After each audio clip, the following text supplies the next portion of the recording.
السلام علیکم ورحمۃ اللہ وبرکاتہ۔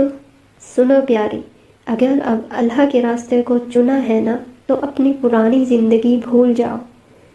جو کچھ گزر چکا اس کو نکال پھینکو اپنے مائنڈ سے۔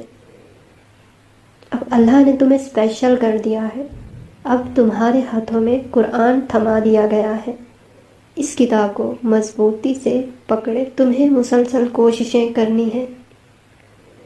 تم نے اب اور غمگین نہیں ہونا، دکھی ہونا چھوڑ دو اس دائمی لوگوں اور دنیا کے لیے۔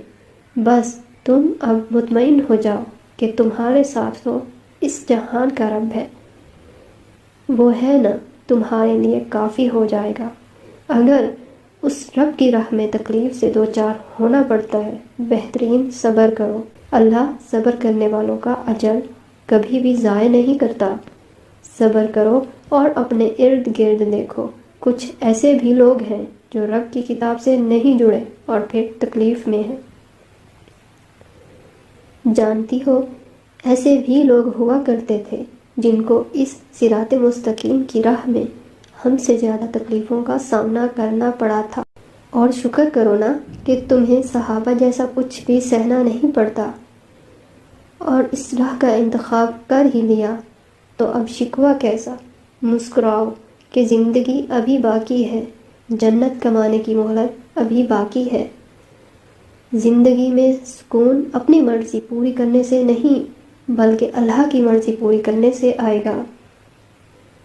زندگی میں اگر کوئی پوچھے کہ کیا کھویا اور کیا پایا تو بلا جھجک کہہ دینا کہ جو کھویا وہ میری نادانی اور جو پایا وہ میرے رب کی مہربانی ہے۔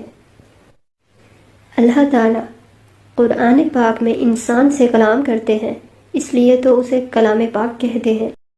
قرآن کے رازوں سے وہی دل آشنا ہوتے ہیں جو اللہ کے چنے ہوئے دل ہوتے ہیں۔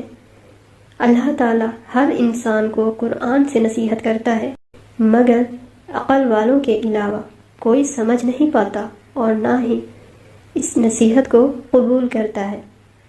آپ کے سوالات اور دعاؤں کا جواب اللہ نے قرآن میں دیا ہے، بس آپ اللہ سے رحمت مانگیں اور غور و فکر کریں۔ اللہ سے دعا میں رحمت مانگنا بہت ضروری ہے، کیونکہ اللہ کی رحمت ہر چیز پر حاوی ہے۔ جزاک اللہ خیرا کثیرا۔